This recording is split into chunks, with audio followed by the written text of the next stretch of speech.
কাবিল ও হাবিলের কাহিনী। আল্লাহ তাআলা বলেন, অর্থাৎ আদমের দু পুত্রের বৃত্তান্ত তুমি তাদেরকে যথাযথভাবে শোনাও। যখন তারা উভয়েই কুরবানি করেছিল, তখন একজনের কুরবানি কবুল হল, অন্যজনের কবুল হল না। তাদের একজন বলল, আমি তোমাকে হত্যা করবই। অপরজন বলল, আল্লাহ মুত্তাকিদের কুরবানি কবুল করেন। আমাকে হত্যা করার জন্য আমার প্রতি তুমি হাত বাড়ালেও তোমাকে হত্যা করার জন্য আমি হাত বাড়াব না। আমি তো জগৎসমূহের রব আল্লাহকে ভয় করি। আমি চাই যে তুমি আমার ও তোমার পাপের ভার বহন করে জাহান্নামী হও, এবং এটা জালিমদের কর্মফল। তারপর তার প্রবৃত্তি তাকে তার ভাইকে হত্যায় প্ররোচিত করল, এবং সে তাকে হত্যা করল। ফলে সে ক্ষতিগ্রস্তদের অন্তর্ভুক্ত হল। তারপর আল্লাহ তাআলা একটি কাক পাঠালেন, যে তার ভাইয়ের লাশ কিভাবে গোপন করা যায় তা দেখাবার জন্য মাটি খুঁড়তে লাগল। সে বলল, হায়, আমি কি এ কাকের মতো হতে পারলাম না, যাতে আমার ভাইয়ের লাশ গোপন করতে পারি? তারপর সে অনুতপ্ত হল। 5 অধ্যায়ের 27 থেকে 31 পর্যন্ত। তাফসির গ্রন্থে আমরা সূরা মাইদার ব্যাখ্যা প্রসঙ্গে এ কাহিনী সম্পর্কে যথেষ্ট আলোচনা করেছি। এখানে শুধু পূর্বসূরি ইমামগণ এ বিষয়ে যা বলেছেন তার সারাংশ উল্লেখ করব। সুদ্দি রহমাতুল্লাহে আলাইহে, ইবনে আব্বাস ও ইবনে মাসুদ রাদিয়াল্লাহু আনহু সহ কতিপয় সাহাবা সূত্রে বর্ণনা করেন যে আদম আলাইহিসসালাম এক গর্ভের পুত্র সন্তানের সঙ্গে অন্য গর্ভের কন্যা সন্তানকে বিয়ে দিতেন। হাবিল সে মতে কাবিলের যমজ বোনকে বিয়ে করতে মনস্থ করেন। কাবিল বয়সে হাবিলের চাইতে বড় ছিল, আর তার বোন ছিল অত্যধিক রূপসী। তাই কাবিল ভাইকে না দিয়ে নিজেই আপন বোনকে বিবাহ বন্ধনে আবদ্ধ করতে চাইল, এবং আদম আলাইহিসসালাম হাবিলের সাথে তাকে বিবাহ দেয়ার আদেশ করলে সে তা অগ্রাহ্য করে। ফলে আদম আলাইহিসসালাম তাদের দুজনকে কুরবানি করার আদেশ দেন। নিজে হজ করার জন্য মক্কায় চলে যান। যাওয়ার প্রাক্কালে তিনি আসমানসমূহকে তার সন্তানদের দেখাশোনার দায়িত্ব দিতে চান, কিন্তু তারা তা গ্রহণে অস্বীকৃতি জানায়। জামিন এবং পাহাড় পর্বতসমূহকে তা নিতে বললে তারাও অস্বীকৃতি জানায়। অবশেষে কাবিল এ দায়িত্বভার গ্রহণ করে। তারপর আদম আলাইহিসসালাম চলে গেলে তারা তাদের কুরবানি করেন। হাবিল একটি মোটা তাজা বকরি কুরবানি করেন। তার অনেক বকরি ছিল। আর কাবিল কুরবানি দেয় নিজের উৎপাদিত নিম্নমানের এক বোঝা শস্য। তারপর আগুন হাবিলের কুরবানি গ্রাস করে নেয়, আর কাবিলের কুরবানি অগ্রাহ্য করে। এতে ক্ষেপে গিয়ে কাবিল বলল, তোমাকে আমি হত্যা করেই ছাড়ব, যাতে করে তুমি আমার বোনকে বিয়ে করতে না পারো। উত্তরে হাবিল বললেন, আল্লাহ কেবল মুত্তাকিদের কুরবানিই কবুল করে থাকেন। ইবনে আব্বাস রাদিয়াল্লাহু আনহু থেকে আরও একাধিক সূত্রে এবং আবদুল্লাহ ইবনে আমর রাদিয়াল্লাহু আনহু থেকেও এটা বর্ণিত আছে। আবদুল্লাহ ইবনে আমর রাদিয়াল্লাহু আনহু বলেন, আল্লাহর কসম, তাদের দুজনের মধ্যে নিহত লোকটিই অধিকতর শক্তিশালী ছিল, কিন্তু নির্দোষ থাকার প্রবণতা তাকে হত্যাকারীর প্রতি হাত বাড়ানো থেকে বিরত রাখে। আবু জাফর আল বাকির রাহমাতুল্লাহি আলাইহে বলেন, আদম আলাইহিসসালাম হাবিল ও কাবিলের কুরবানি করার এবং হাবিলের কুরবানি কবুল হওয়ার আর কাবিলের কুরবানি কবুল না হওয়ার প্রত্যক্ষদর্শী ছিলেন। তখন কাবিল বলল, ওর জন্য আপনি দোয়া করেছিলেন বিধায় তার কুরবানি কবুল হয়েছে, আর আমার জন্য আপনি দোয়াই করেননি। সাথে সাথে সে ভাইকে হুমকি প্রদান করে। এর কিছুদিন পর এক রাতে হাবিল পশুপাল নিয়ে বাড়ি ফিরতে দেরি করেন। ফলে আদম আলাইহিসসালাম তার ভাই কাবিলকে বললেন, দেখো তো ওর আসতে এত দেরি হচ্ছে কেন? কাবিল গিয়ে হাবিলকে চারণভূমিতে দেখতে পেয়ে তাকে বলল, তোমার কুরবানি কবুল হলো, আর আমারটা হয়নি। হাবিল বললেন, আল্লাহ কেবল মুত্তাকিদের কুরবানিই কবুল করে থাকেন। একথা শুনে চটে গিয়ে কাবিল সাথে থাকা একটি লোহার টুকরো দিয়ে আঘাত করে তাকে হত্যা করে। কেউ কেউ বলেন, কাবিল ঘুমন্ত অবস্থায় হাবিলকে একটি পাথরখণ্ড নিক্ষেপে তার মাথা চূর্ণ বিচূর্ণ করে দেয়। কেউ কেউ বলেন, কাবিল সজোরে হাবিলের গলা টিপে ধরে এবং হিংস্র পশুর ন্যায় তাকে কামড় দেয়াতেই তিনি মারা যান। আল্লাহ সর্বজ্ঞ। অর্থাৎ, আমাকে খুন করার জন্য তুমি আমার প্রতি হাত বাড়ালেও তোমাকে খুন করার জন্য আমি তোমার প্রতি হাত বাড়াব না। 5 অধ্যায়ের 28 নম্বর আয়াত। কাবিলের হত্যার হুমকির জবাবে হাবিলের এ বক্তব্য তার উত্তম চরিত্র, ক্ষুধাভীতি এবং ভাই তার ক্ষতি সাধন করার যে সংকল্প ব্যক্ত করেছিল তার প্রতিশোধ নেওয়া থেকে তার বিরত থাকার প্রমাণ পাওয়া যায়। এ প্রসঙ্গেই সহিহ বুখারী ও মুসলিমে রসূলুল্লাহ সাল্লাল্লাহু আলাইহি ওয়াসাল্লাম থেকে বর্ণিত আছে যে তিনি বলেন, তরবারি উঁচিয়ে মুসলিম মুখোমুখি হলে হত্যাকারী ও নিহত ব্যক্তি দুজনই জাহান্নামে যাবে। এ কথা শুনে সাহাবাগণ জিজ্ঞেস করলেন, হে আল্লাহর রাসূল, হত্যাকারী জাহান্নামে যাওয়ার কারণটা তো বুঝলাম, কিন্তু নিহত ব্যক্তি জাহান্নামে যাবে তার কারণ? উত্তরে রাসূলুল্লাহ সাল্লাল্লাহু আলাইহি ওয়াসাল্লাম বললেন, এর কারণ সেও তার সঙ্গীকে হত্যার জন্য লালায়িত ছিল। অর্থাৎ, আমি তোমার সাথে লড়াই করা পরিহার করতে চাই, যদিও আমি তোমার চেয়ে বেশি শক্তিশালী, কারণ আমি এ দৃঢ় প্রতিজ্ঞা করেছি যে তুমি আমার ও তোমার পাপের ভার বহন করবে। অর্থাৎ, তুমি তোমার পূর্ববর্তী পাপসমূহের সাথে আমাকে হত্যা করার পাপের বোঝাও তুমি বহন করবে, আমি এটাই চাই। মুজাহিদ, সুদ্দি ও ইবনে জারির প্রমুখ আলোচ্য আয়াতের এই অর্থ করেছেন। এ আয়াতের উদ্দেশ্য এটা নয় যে নিছক হত্যার কারণে নিহত ব্যক্তির যাবতীয় পাপ হত্যাকারীর ঘাড়ে গিয়ে চাপে, যেমনটি কেউ কেউ ধারণা করে থাকেন, কেননা ইবনে জারির এ মতের বিপরীত মতকে সর্ববাদী সম্মত মত বলে বর্ণনা করেছেন। অজ্ঞাতনামা কেউ কেউ এ মর্মে একটি হাদিস বর্ণনা করেছেন যে রসূলুল্লাহ সাল্লাল্লাহু আলাইহি ওয়াসাল্লাম বলেছেন, হত্যাকারী নিহত ব্যক্তির জিম্মায় কোনো পাপ অবশিষ্ট রাখে না, কিন্তু এর কোনো ভিত্তি নেই এবং হাদিসের কোনো কিতাবে সহিহ, হাসান বা জাইফ কোনো সনদে এর প্রমাণ পাওয়া যায় না। তবে কারো কারো ব্যাপারে কিয়ামতের দিন এমনটি ঘটবে যে নিহত ব্যক্তি হত্যাকারীর নিকট ক্ষতিপূরণ দাবি করবে, কিন্তু হত্যাকারীর নেক আমলসমূহ তা পূরণ করতে পারবে না। ফলে নিহত ব্যক্তির পাপকর্ম হত্যাকারীর ঘাড়ে চাপিয়ে দেওয়া হবে, যেমনটি সর্বপ্রকার অত্যাচার অবিচারের ব্যাপারে সহিহ হাদিস দ্বারা প্রমাণিত। আর হত্যা হল সব জুলুমের বড় জুলুম। আল্লাহ সর্বজ্ঞ।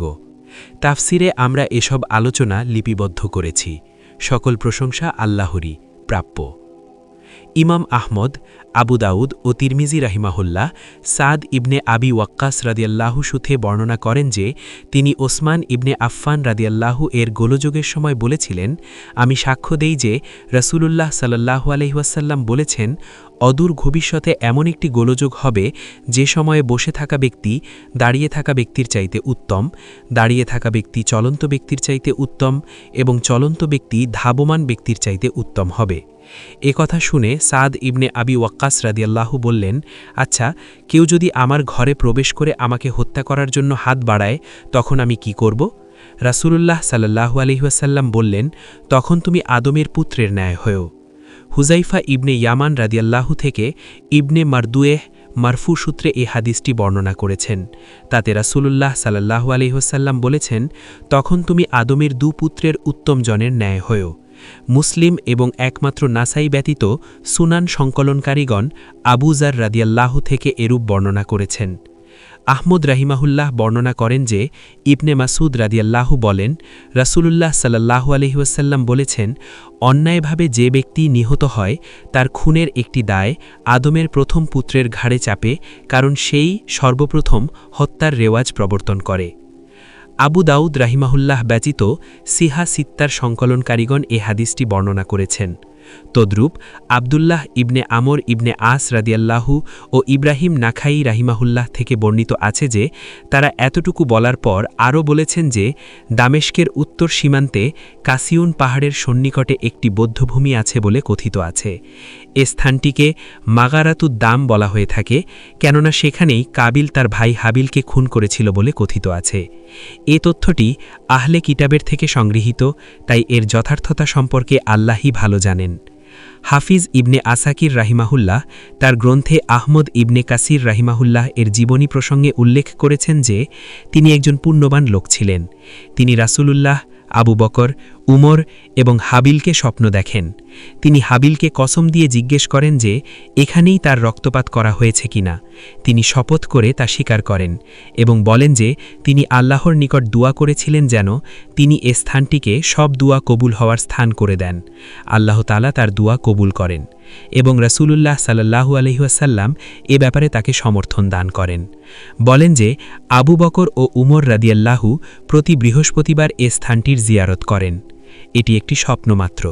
ঘটনাটি সত্যি সত্যি আহমদ ইবনে কাসির এর হলেও এর উপর সরাই বিধান কার্যকর হবে না। আল্লাহ সর্বজ্ঞ। অর্থাৎ তারপর আল্লাহ এক কাক পাঠালেন, যে তার ভাইয়ের সব কিভাবে গোপন করা যায় তা দেখাবার জন্য মাটি খনন করতে লাগল। সে বলল, হায়, আমি কি এ কাকের মতো হতে পারলাম না, যাতে আমার ভাইয়ের লাশ গোপন করতে পারি? তারপর সে অনুতপ্ত হল। সূরা মাইদা আয়াত ৩১।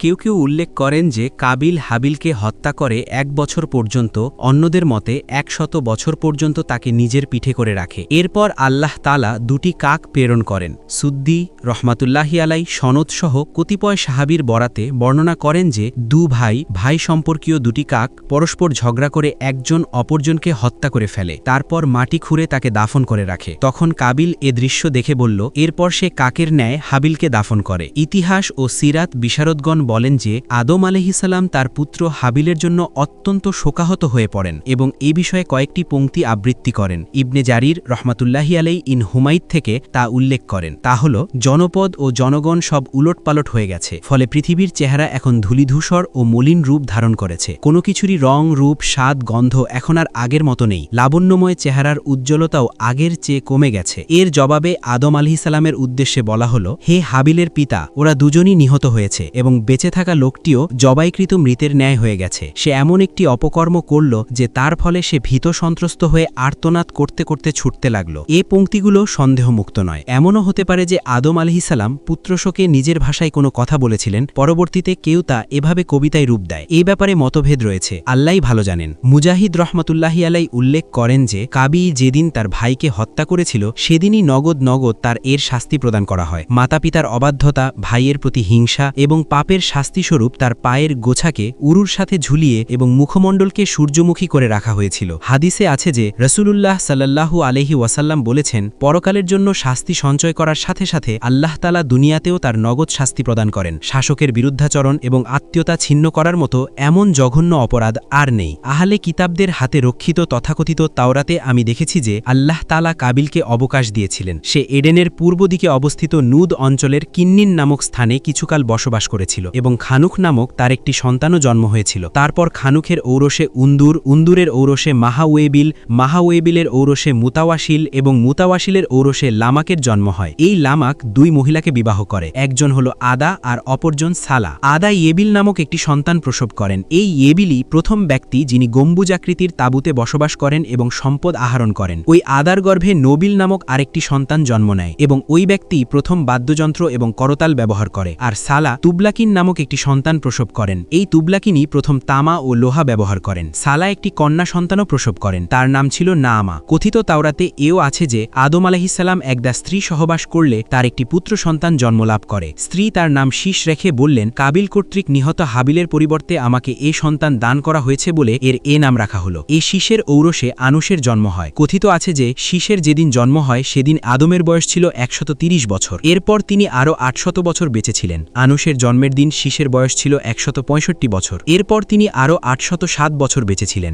আনুষ ছাড়াও তার কয়েকটি ছেলে মেয়ে ভূমিষ্ঠ হন। আনুষের বয়স যখন ৯০ বছর তখন তার পুত্র কিনানের জন্ম হয়। এরপর তিনি আরও ৮১৫ বছর বেঁচেছিলেন। এ সময়ে তার আরও কয়েকটি ছেলে মেয়ে জন্মগ্রহণ করেন। তারপর যখন কিনানের বয়স ৭০ বছরে উন্নীত হয় তখন তার ঔরসে মাহলালাইলের জন্ম হয়। এরপর তিনি আরও ৮৪০ বছর আয়ু পান। এ সময় তার আরও কিছু ছেলে মেয়ে জন্মগ্রহণ করেন। তারপর যখন মাহলালাইল ৬৫ বছর বয়সে উন্নীত হয় তখন তার পুত্র ইয়ারদের জন্ম হয়। এরপর তিনি আরও ৮৩০ বছর বেঁচেছিলেন। এ সময় তার আরও কয়েকটি ছেলে মেয়ে জন্মগ্রহণ করেন। তারপর যখন ইয়ার্দ ১৬২ বছর বয়সে পৌঁছায় তখন তার পুত্র খানুখের জন্ম হয়। এরপর তিনি আরও ৮০০ বছর বেঁচেছিলেন। এ সময় তার আরও কয়েকটি পুত্র ও কন্যার জন্ম হয়। তারপর খানুখের বয়স যখন ৬৫ বছর হয় তখন তার পুত্র মুতাওয়াশিলের জন্ম হয়। এরপর তিনি আরও ৭৮২ বছর বেঁচেছিলেন। এ সময়ে তার আরও কয়েকটি ছেলে মেয়ে জন্মগ্রহণ করেন। তারপর যখন মুতাওয়াশিল ১৮৭ বছর বয়সে উন্নীত হন তখন তার পুত্র লামাকের জন্ম হয়। এরপর তিনি আরও ৭৮২ বছর হায়াত পান। এ সময়ে তার আরও কয়েকটি ছেলেমেয়ে জন্মলাভ করে।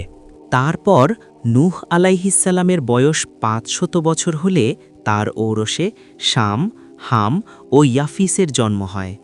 এ হল আহলি কিতাবদের গ্রন্থের সুস্পষ্ট বর্ণনা।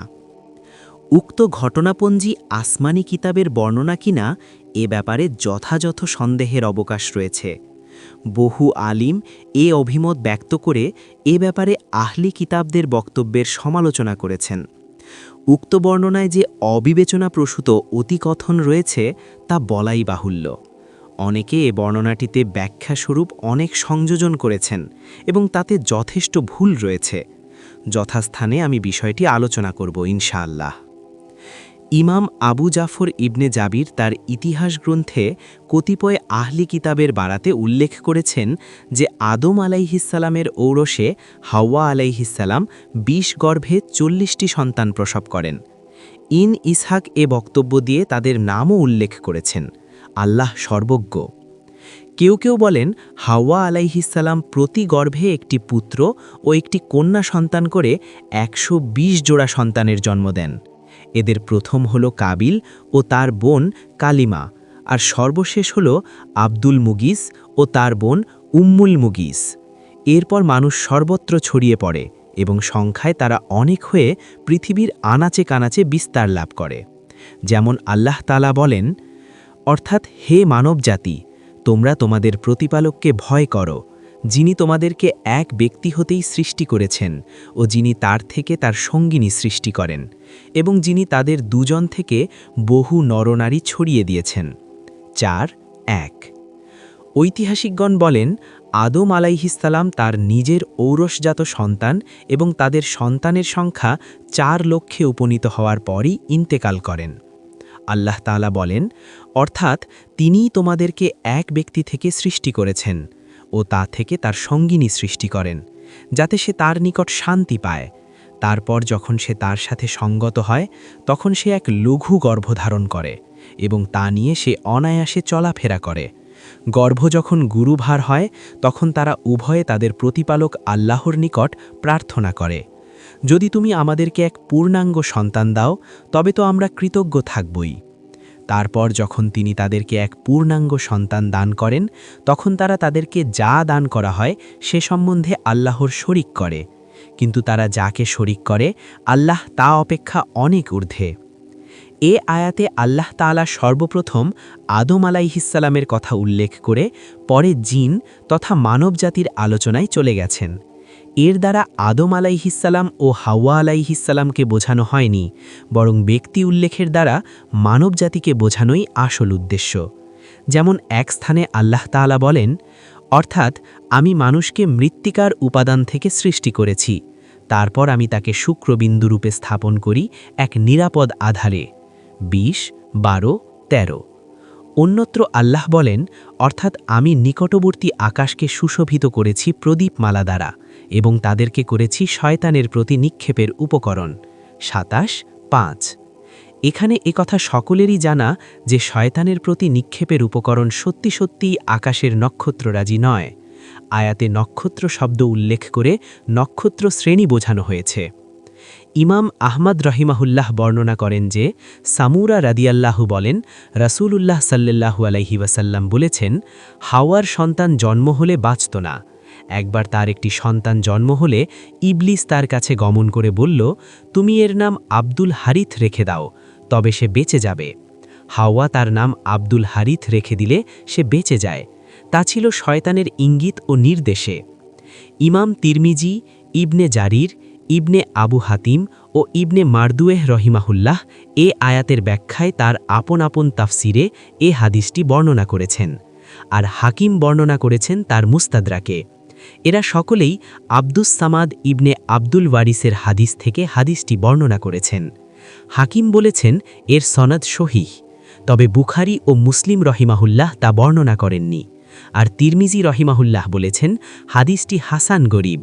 উমার ইবনে ইব্রাহিমের হাদিস ব্যতীত অন্য কোনোভাবে আমি এর সন্ধান পাইনি। কেউ কেউ আব্দুস সামাদ থেকে হাদিসটি বর্ণনা করেছেন, তবে মারফু সূত্রে নয়। এ সাহাবী পর্যন্ত মাউকুফ সূত্রে বর্ণিত হওয়াই হাদিসটি ত্রুটিযুক্ত হওয়ার কারণ। এটাই যুক্তিসঙ্গত কথা। স্পষ্টতই এ বর্ণনাটি ইসরাইলিয়াত থেকে সংগৃহীত। অনুরূপভাবে ইবনে আব্বাস রাদিয়াল্লাহু থেকেও মাউকুফ রূপে হাদিসটি বর্ণিত হয়েছে। স্পষ্টতই এটা কাব আহবার সূত্রে প্রাপ্ত। হাসান বসরি রাহিমাহুল্লাহ এ আয়াতগুলোর এর বিপরীত ব্যাখ্যা করেছেন। তার কাছে যদি সামুরা রাদিয়াল্লাহু থেকে মারফু সূত্রে হাদিসটি প্রমাণিত হতো, তাহলে তিনি ভিন্ন মত পোষণ করতেন না। আল্লাহ সর্বজ্ঞ। তাছাড়া আল্লাহ তাআলা আদম ও হাওয়া আলাইহিসসালামকে এজন্য সৃষ্টি করেছেন যে তারা মানব জাতির উৎসমূল হবেন এবং তাদের থেকে তিনি বহু নরনারী বিস্তার করবেন। সুতরাং উপরোক্ত হাদিসে যা উল্লেখ করা হয়েছে যদি তা যথার্থ হয়ে থাকে তাহলে হাওয়া আলাইহিসসালামের সন্তানাদি না বাঁচার কি যুক্তি থাকতে পারে? নিশ্চিত হলো এই যে একে মারফু আখ্যা দেয়া ভুল, মওকুফ হওয়ায় যথার্থ। আমি আমার তাফসিরের কিতাবে বিষয়টি আলোচনা করেছি। সমস্ত প্রশংসা আল্লাহর। উল্লেখ যে আদম ও হাওয়া আলাইহিসসালাম অত্যন্ত মুত্তাকি ছিলেন, কেননা আদম আলাইহিসসালাম হলেন মানবজাতির পিতা। আল্লাহ তাআলা তাকে নিজ হাতে সৃষ্টি করেন, তার মধ্যে নিজের রূহ সঞ্চার করে তার ফেরেশতাদেরকে তার সম্মুখে সিজদা বনত করান, তাকে যাবতীয় বস্তুর নাম শিক্ষা দেন ও তাকে জান্নাতে বসবাস করতে দেন। ইবনে হিব্বান রহিমাহুল্লাহ তার সহিহ গ্রন্থে আবু যর রাদিয়াল্লাহু সূত্রে বর্ণনা করেন যে তিনি বলেন, আমি বললাম, হে আল্লাহর রাসূল, নবীর সংখ্যা কত? রাসূলুল্লাহ সাল্লাল্লাহু আলাইহি ওয়াসাল্লাম বললেন, 1,24,000। আমি বললাম, হে আল্লাহর রাসূল, তাদের মধ্যে রাসূলের সংখ্যা কত? রাসূলুল্লাহ সাল্লাল্লাহু আলাইহি ওয়াসাল্লাম বললেন, 313 জনের বিরাট এক দল। আমি বললাম, তাদের প্রথম কে ছিলেন? রাসূলুল্লাহ সাল্লাল্লাহু আলাইহি ওয়াসাল্লাম বললেন, আদম আলাইহিসসালাম। আমি বললাম, হে আল্লাহর রাসূল, তিনি কি প্রেরিত নবী? রাসূলুল্লাহ সাল্লাল্লাহু আলাইহি ওয়াসাল্লাম বললেন, হ্যাঁ, আল্লাহ তাকে নিজ হাতে সৃষ্টি করেন, তারপর তার মধ্যে তার রূহ সঞ্চার করেন, তারপর তাকে নিজেই সুঠাম করেন। তাবারানী রহিমাহুল্লাহ বর্ণনা করেন যে ইবনে আব্বাস রাদিয়াল্লাহু বলেন, রাসূলুল্লাহ সাল্লাল্লাহু আলাইহি ওয়াসাল্লাম বলেছেন, শুনে রেখো, ফেরেশতাদের সেরা হলেন জিব্রাইল আলাইহিসসালাম, নবীদের সেরা হলেন আদম আলাইহিসসালাম, দিবসের সেরা হলো জুমার দিন, মাসের সেরা হলো রমজান, রাতের সেরা হলো লাইলাতুল কদর এবং নারীদের সেরা হলেন ইমরান তনয়া মারিয়াম আলাইহিসসালাম। এটি দুর্বল সনদ, কারণ রাবি আবু হারমুনা নাফিকে ইবনে মাইন মিথ্যুক সাব্যস্ত করেছেন, আর আহমদ, আবু জুরাহ, আবু হাতিম, ইবনে হিব্বান রহিমাহুল্লাহ প্রমুখ তাকে দুর্বল আখ্যা দিয়েছেন। আল্লাহ সর্বজ্ঞ। কাব আল আহবার বলেন, জান্নাতে কারো দাড়ি থাকবে না, কেবল আদম আলাইহিসসালামের নাভি পর্যন্ত দীর্ঘ কালো দাড়ি থাকবে। আর জান্নাতে কাউকে উপনাম ধরে ডাকা হবে না, শুধুমাত্র আদম আলাইহিসসালামকেই উপনাম ধরে ডাকা হবে। দুনিয়াতে তার উপনাম হলো আবুল বাশার, আর জান্নাতে হবে আবু মোহাম্মদ। ইবনে আদি জাবির ইবনে আবদিল্লাহ রদিয়াল্লাহ থেকে মারফু সূত্রে বর্ণনা করেন যে আদম আলাইহিসসালাম ব্যতীত সকল জান্নাতীকেই স্বনামে ডাকা হবে। আদম আলাইহিসসালামকে ডাকা হবে আবু মুহাম্মদ উপনামে। ইবনে আবু আদি আলী ইবনে আবি তলিব এর হাদিস থেকেও এ হাদিসটি বর্ণনা করেছেন, তবে তা সর্বদিক থেকেই দুর্বল। আল্লাহ সর্বজ্ঞ। সহি বুখারী ও মুসলিমে বর্ণিত মেয়ারাজ সংক্রান্ত হাদিসে আছে যে রাসূলুল্লাহ সাল্লাল্লাহু আলাইহি ওয়াসাল্লাম যখন নিম্ন আকাশে আদম আলাইহিসসালামের নিকট গমন করেন, তখন আদম আলাইহিসসালাম তাকে বলেছিলেন, পুণ্যবান পুত্র ও পুণ্যবান নবীকে স্বাগতম। তখন রাসূলুল্লাহ সাল্লাল্লাহু আলাইহি ওয়াসাল্লাম তার ডান দিকে একদল লোক ও বাম দিকে একদল লোক দেখতে পান। আদম আলাইহিসসালাম ডান দিকে দৃষ্টিপাত করে হেসে দেন ও বাম দিকে দৃষ্টিপাত করে কেঁদে ফেলেন। রাসূলুল্লাহ সাল্লাল্লাহু আলাইহি ওয়াসাল্লাম বলেন, আমি তখন জিজ্ঞেস করলাম, জিব্রাইল, এসব কি? উত্তরে জিব্রাইল আলাইহিসসালাম বললেন, ইনি আদম এবং এরা তার বংশধর। ডান দিকের লোকগুলো হলো জান্নাতি, তাই সেদিকে দৃষ্টিপাত করে তিনি হেসে দেন, আর বাম দিকের লোকগুলো হলো জাহান্নামী, তাই ওদের দিকে দৃষ্টিপাত করে তিনি কেঁদে ফেলেন। আবুল বাজ্জার বর্ণনা করেন যে হাসান রদিয়াল্লাহু বলেন যে আদম আলাইহিসসালামের জ্ঞান বুদ্ধি তার সমস্ত সন্তানের জ্ঞান বুদ্ধির সমান ছিল। রাসূলুল্লাহ সাল্লাল্লাহু আলাইহি ওয়াসাল্লাম ওই হাদিসে আরও বলেন, তারপর আমি ইউসুফ আলাইহিসসালামের নিকট গমন করি, দেখতে পেলাম তাকে অর্ধেক রূপ দেয়া হয়েছে। আলিমগণ এর অর্থ করতে গিয়ে বলেন, ইউসুফ আলাইহিসসালাম আদম আলাইহিসসালামের অর্ধেক রূপের অধিকারী ছিলেন। এ কথাটা যুক্তিসঙ্গত, কারণ আল্লাহ তাআলা আদম আলাইহিসসালামকে নিজের পবিত্র হাতে সৃষ্টি করেন ও আকৃতি দেন এবং তার মধ্যে নিজের রূহ সঞ্চার করেন। অতএব এমন লোকটি অন্যদের তুলনায় অধিক সুন্দর হবেন, এটাই স্বাভাবিক। আমরা আব্দুল্লাহ ইবনে উমর ও ইবনে আমার রাদিয়াল্লাহু থেকেও মওকুফ ও মারফু রূপে বর্ণনা করেছি যে আল্লাহ তাআলা জান্নাত সৃষ্টি করার সময় ফেরেশতারা বলেছিল যে, হে আমাদের রব, এটি আপনি আমাদেরকে দিয়ে দিন, কারণ আদম আলাইহিসসালামের সন্তানদের জন্য তো দুনিয়ায় সৃষ্টি করে দিয়েছেন, যাতে তারা সেখানে পানাহার করতে পারে। উত্তরে আল্লাহ তাআলা বললেন, আমার সম্মান ও মহিমার শপথ, যাকে আমি নিজ হাতে সৃষ্টি করলাম, তার সন্তানদেরকে আমি তাদের সমান করব না, যাদেরকে আমি কুন বলতেই হয়ে গেছে। সহি বুখারী ও মুসলিম ইত্যাদিতে বিভিন্ন সূত্রে বর্ণিত একটি হাদিস আছে যে রাসূলুল্লাহ সাল্লাল্লাহু আলাইহি ওয়াসাল্লাম বলেছেন, আল্লাহ তাআলা আদম আলাইহিসসালামকে তার আকৃতিতে সৃষ্টি করেন। এ হাদিসের ব্যাখ্যায় অনেকে অনেক অভিমত ব্যক্ত করেছেন, তার বিস্তারিত আলোচনার অবকাশ নেই। আল্লাহ সর্বজ্ঞ। আদম আলাইহিসসালামের ওয়াফাত ও আপন পুত্র শীষ আলাইহিসসালামের প্রতি তার ওসিয়ত। শীষ অর্থ আল্লাহর দান। হাবিলের নিহত হবার পর তিনি এই সন্তান লাভ করেছিলেন বলে আদম ও হাওয়া আলাইহিসসালাম তার এ নাম রেখেছিলেন। আবু জার রাদিয়াল্লাহু আনহু রসূলুল্লাহ সাল্লাল্লাহু আলাইহি ওয়াসাল্লাম থেকে বর্ণনা করেন যে তিনি বলেছেন, আল্লাহ তাআলা ১০৪খানা সহিফা বা পুস্তিকা নাজিল করেন, তন্মধ্যে ৫০টি নাজিল করেন শীষের উপর। মোহাম্মদ ইবনে ইসহাক বলেন, মৃত্যুর সময় ঘনিয়ে এলে আদম আলাইহিসসালাম তার পুত্র শীষ আলাইহিসসালামকে ওসিয়ত করেন, তাকে রাত ও দিবসের ক্ষণসমূহ এবং সেসব ক্ষণের ইবাদতসমূহ শিখিয়ে যান এবং ভবিষ্যতে ঘটিতব্য তুফান সম্পর্কে অবহিত করে যান। মোহাম্মদ ইবনে ইসহাক রহিমাহুল্লাহ বলেন, আজকের সকল আদম সন্তানের বংশধারা শীষের পর্যন্ত গিয়ে শেষ হয়ে যায় এবং শীষ ব্যতীত আদম আলাইহিসসালামের অপর সবকটি বংশধারাই বিলুপ্ত হয়ে যায়। আল্লাহই সর্বজ্ঞ। কোনো এক জুমার দিনে আদম আলাইহিসসালাম শেষ নিঃশ্বাস ত্যাগ করলে ফেরেশতাগণ আল্লাহর পক্ষ হতে জান্নাত থেকে কিছু সুগন্ধি ও কাফন নিয়ে তার নিকট আগমন করেন এবং তার পুত্র ও স্থলাভিষিক্ত শীষ আলাইহিসসালামকে সান্ত্বনা দান করেন। মোহাম্মদ ইবনে ইসহাক রহিমাহুল্লাহ বলেন, আর ৭ দিন ও ৭ রাত পর্যন্ত চন্দ্র ও সূর্যের গ্রহণ লেগে থাকে। ইমাম আহমদের পুত্র আবদুল্লাহ বর্ণনা করেন যে ইয়াহিয়া ইবনে জামরাহ সাআদি বলেন, মদিনায় এক প্রবীণ ব্যক্তিকে কথা বলতে দেখতে পেয়ে তার পরিচয় জানতে চাইলে লোকেরা বলল, ইনি উবাই ইবনে কাব। তখন তিনি বলেছিলেন যে আদম আলাইহিসসালামের মৃত্যুর সময় ঘনিয়ে এলে তিনি তার পুত্রদেরকে বললেন, আমার জান্নাতের ফল খেতে ইচ্ছে হয়। ফলে তারা ফলের সন্ধানে বেরিয়ে পড়েন। পথে তাদের সঙ্গে কতপয় ফেরেশতার সাক্ষাৎ ঘটে। তাদের সাথে আদম আলাইহিসসালামের কাফন, সুগন্ধি, কয়েকটি কুঠার, কোদাল ও থলে ছিল।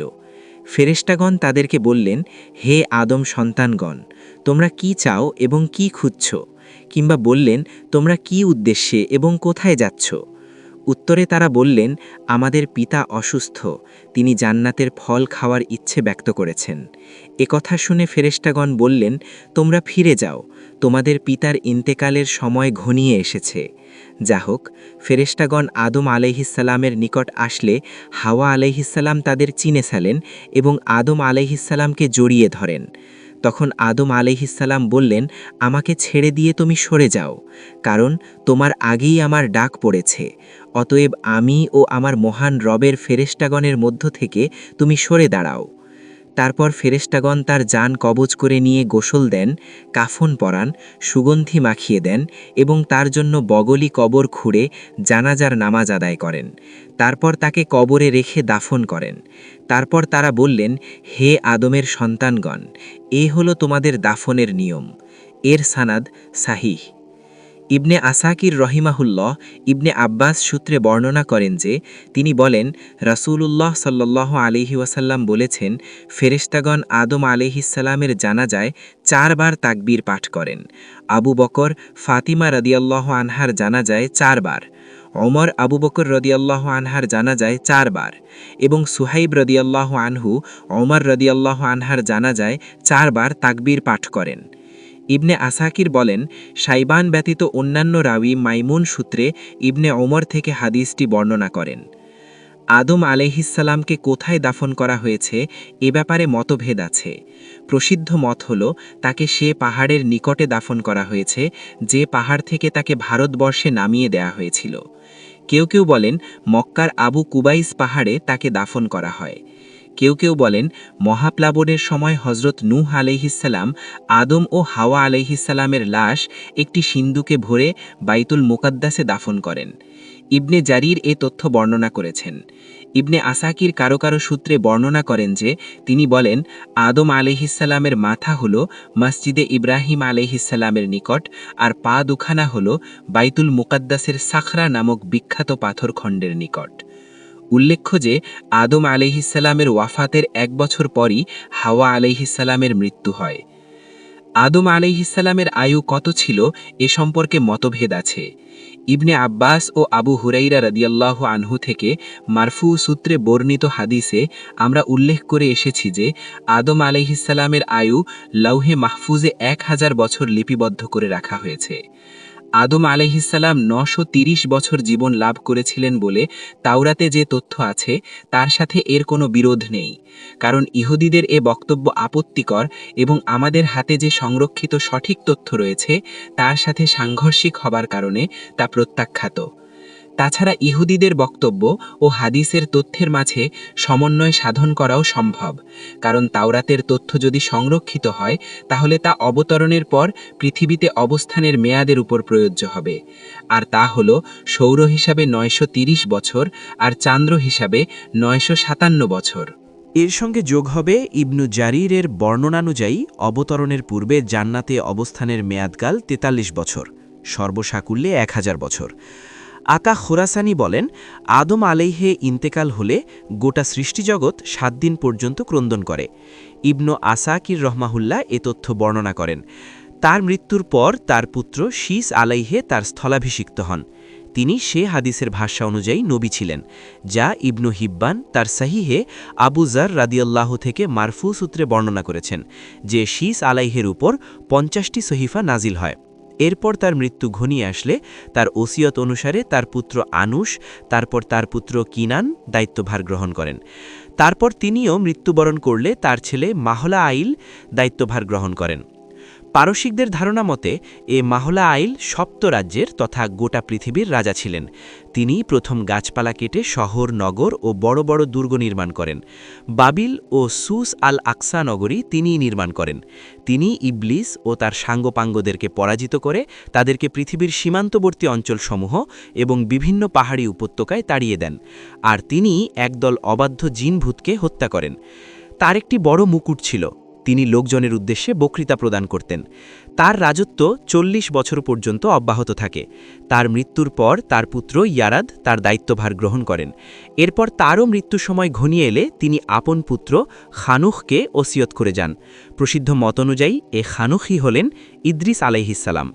আল্লাহ তাআলা বলেন, ইদ্রিস আলাইহিসসালাম, অর্থাৎ স্মরণ করো এ কিতাবে উল্লিখিত ইদ্রিসের কথা। সে ছিল সত্যনিষ্ঠ নবী এবং আমি তাকে উন্নীত করেছিলাম উচ্চ মর্যাদায়। 19:56। এ আয়াতে আল্লাহ তাআলা ইদ্রিস আলাইহিসসালামের প্রশংসা করেছেন এবং তার নবী ও সিদ্দিক হওয়ার কথা উল্লেখ করেছেন। তিনিই হলেন উপরে বর্ণিত খানুখ। বংশবিশেষজ্ঞদের অনেকে বর্ণনা করেছেন যে তিনি রাসূলুল্লাহ সাল্লাল্লাহু আলাইহি ওয়াসাল্লামের বংশলতিকার অন্যতম স্তম্ভ।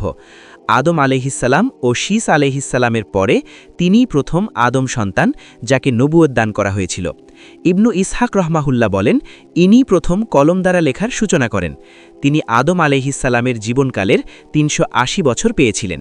কেউ কেউ বলেন, মুয়াবিয়া ইবনে হাকাম সুলামির হাদিসে এ ইদ্রিস আলাইহিসসালামেরই ইঙ্গিত করা হয়েছে যে রাসূলুল্লাহ সাল্লাল্লাহু আলাইহি ওয়াসাল্লামকে জ্যোতির্বিদ্যা সম্পর্কে প্রশ্ন করা হলে তিনি বলেছিলেন একজন নবী ছিলেন যিনি এ বিদ্যার সাহায্যে রেখা টানতেন, সুতরাং যার রেখাচিহ্ন তার রেখাচিহ্নের অনুরূপ হবে তারটা সঠিক।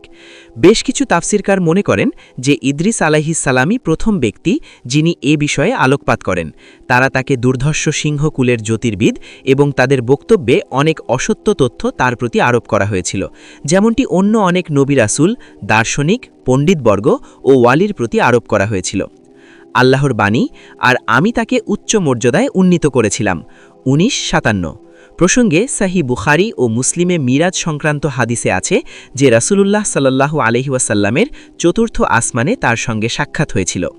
ইবনু জারির রহমাহুল্লাহ হিলাল ইবনু ইয়াসাফ সূত্রে ইবনু আব্বাস রাদিয়াল্লাহু থেকে বর্ণনা করেন যে আমার উপস্থিতিতে কাব রাদিয়াল্লাহুকে জিজ্ঞাসা করা হয়েছিল যে ইদ্রিস আলাইহিসসালাম সম্পর্কে আল্লাহ তাআলার উক্তি এর অর্থ কী। উত্তরে কাব রাদিয়াল্লাহু বলেছিলেন, আল্লাহ তাআলা ইদ্রিস আলাইহিসসালামের কাছে ওহী প্রেরণ করেন যে প্রতিদিন আমি আদম সন্তানদের সমস্ত আমলের সমপরিমাণ প্রতিদান দেব। সম্ভবত তার সমকালীন মানব সন্তানদেরকেই বোঝানো হয়েছে। এতে তিনি তার আমল আরও বৃদ্ধি করতে আগ্রহান্বিত হন। এরপর তার এক ফেরেশতা বন্ধু তার নিকট আগমন করলে তিনি তাকে বললেন, আল্লাহ তাআলা আমার প্রতি ইরূপ ইরূপ ওহী পাঠিয়েছেন, আপনি মালাকুল মৌতের সঙ্গে কথা বলুন যাতে আমি আরও বেশি আমল করতে পারি। ফলে সেই ফেরেশতা তাকে তার ডানার মধ্যে বহন করে আকাশে নিয়ে যান। তিনি চতুর্থ আসমানে পৌঁছলে তার সঙ্গে মালাকুল মৌতের সাক্ষাৎ হয়। ফেরেশতা তার সঙ্গে ইদ্রিস আলাইহিসসালামের বক্তব্য সম্পর্কে আলাপ করেন। মালাকুল মৌত বললেন, ইদ্রিস কোথায়? জবাবে তিনি বললেন, এই তো তিনি আমার পিঠের উপর। মালাকুল মৌত বললেন, আশ্চর্য, চতুর্থ আসমানে ইদ্রিস আলাইহিসসালামের রূহ কবজ করার আদেশ দিয়ে আমাকে প্রেরণ করা হলে আমি ভাবতে লাগলাম যে কিভাবে আমি চতুর্থ আসমানে ইদ্রিস আলাইহিসসালামের রূহ কবজ করব, অথচ তিনি পৃথিবীতে রয়েছেন। যাই হোক, মালাকুল মৌত সেখানেই তার রূহ কবজ করেন। আল্লাহ তাআলার কালামের অর্থ এটাই। ইবনে আবু হাতিম এ আয়াতের তাফসিরে এ তথ্যটি বর্ণনা করেছেন। তিনি আরও উল্লেখ করেন যে তখন ইদ্রিস আলাইহিসসালাম সে ফেরেশতাকে বলেছিলেন যে আপনি মালাকুল মৌতকে একটু জিজ্ঞাসা করুন আমার আয়ু আর কতটুকু বাকি আছে। ফেরেশতা তাকে তা জিজ্ঞাসা করলে তিনি বললেন, আমি না দেখে বলতে পারবো না। তারপর দেখে তিনি বললেন, তুমি আমার নিকট এমন এক ব্যক্তি সম্পর্কে জানতে চাচ্ছ যার আয়ুর এক পলক ব্যতীত আর কোনো সময় অবশিষ্ট নেই। তারপর ওই ফেরেশতা তার ডানার নিচের দিকে ইদ্রিস আলাইহিসসালামের প্রতি দৃষ্টিপাত করে দেখেন যে তার মৃত্যু হয়ে গেছে, অথচ তিনি তা টেরও পাননি। এ তথ্য ইসরায়েলি বর্ণনা থেকে গৃহীত হয়েছে। এর কিছু কিছু অংশ মুনকার পর্যায়ের। এর ব্যাখ্যায় ইবনে আবু নাজিহ মুজাহিদ থেকে বর্ণনা করেন যে ইদ্রিস আলাইহিসসালামকে তুলে নেওয়া হয়েছে, তার মৃত্যু হয়নি, যেমন তুলে নেওয়া হয়েছে হজরতে ঈসা আলাইহিসসালামকে। তার এ কথার অর্থ যদি এই হয় যে তিনি এখন পর্যন্ত মৃত্যুবরণ করেননি, তাহলে এতে সন্দেহের অবকাশ রয়েছে। আর যদি তার অর্থ এই হয় যে তাকে জীবিতাবস্থায় তুলে নেওয়া হয়েছে, তারপর সেখানে তার মৃত্যু হয়, তাহলে কাব আহবারের পূর্ববর্ণিত অভিমতের সঙ্গে এর কোনো বিরোধ নেই। আল্লাহ সর্বজ্ঞ। আউফি বলেন, এর ব্যাখ্যায় ইবনে আব্বাস বলেন ইদ্রিস আলাইহিসসালামকে ষষ্ঠ আকাশে তুলে নেওয়া হলে সেখানেই তার মৃত্যু হয়। জাহাকের অভিমত তাই। ইদ্রিস আলাইহিসসালামের চতুর্থ আকাশে থাকা সম্পর্কিত ইমাম বুখারী ও মুসলিম বর্ণিত হাদিসটি বিশুদ্ধতর। মুজাহিদ প্রমুখের অভিমত তাই। হাসান দসরি বলেন, অর্থ তাকে আমি জান্নাতে তুলে নিয়েছি। অনেকের মতে ইদ্রিস আলাইহিসসালাম তার পিতা ইয়ারাদ ইবনে মারলাইলের জীবদ্দশাতেই তুলে নেওয়া হয়। আল্লাহই সর্বজ্ঞ। কারো কারো মতে ইদ্রিস আলাইহিসসালাম নূহ আলাইহিসসালামের পূর্বসূরি নন, বরং তিনি বনি ইসরাইলের আমলের লোক। ইমাম বুখারী বলেন, ইবনে মাসউদ ও ইবনে আব্বাস এর বারাতে বলা হয়ে থাকে যে ইলিয়াস আলাইহিসসালাম ও ইদ্রিস আলাইহিসসালাম অভিন্ন ব্যক্তি।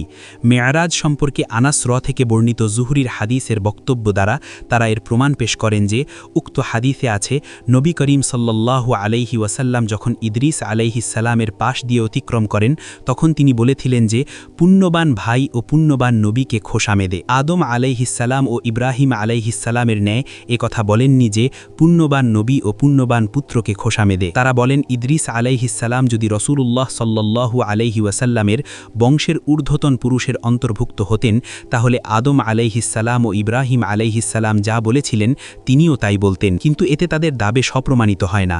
তাছাড়া বর্ণনাকারী হাদিসের বক্তব্য সুষ্ঠুভাবে মুখস্থ রাখতে না পারার সম্ভাবনাও রয়েছে, অথবা বিনয়স্বরূপ তিনি পিতৃত্বের পরিচয় না দিয়ে এরূপ বলেছেন, আদি পিতা আদম আলাইহিসসালাম এবং আল্লাহের বন্ধু ও মুহাম্মদ সাল্লাল্লাহু আলাইহি ওয়াসাল্লাম ব্যতীত সর্বশ্রেষ্ঠ মহান নবী ইব্রাহিম আলাইহিসসালামের মতো নিজের পিতৃত্বের উল্লেখ করেননি।